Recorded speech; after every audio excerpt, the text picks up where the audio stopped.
This solitary protest by a largely unknown teenager who skipped school to advocate for climate change laws led to this. What do we want? Climate action! What do we want? Climate action! When do we want it? Now! What do we want? Climate action! When do we want it? Now! Do we want it? Now! पेड़ लगाओ, धरती बचाओ, पेड़ लगाओ, धरती बचाओ, पेड़ लगाओ, धरती बचाओ.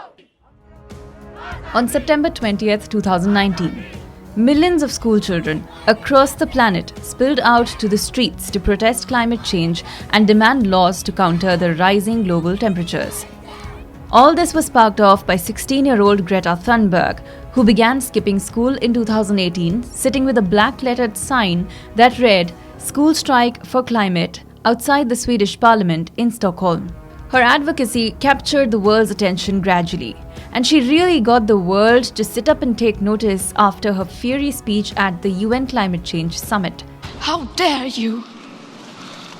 You have stolen my dreams and my childhood with your empty words, and yet I'm one of the lucky ones.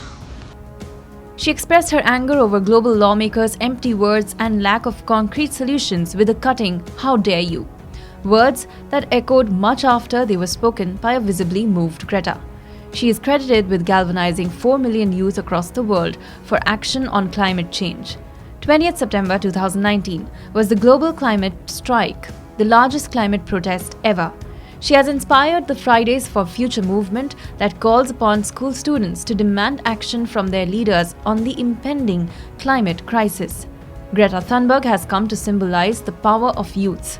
Greta tweeted that she shares this great honor with everyone associated with the Fridays for Future movement and climate activists everywhere.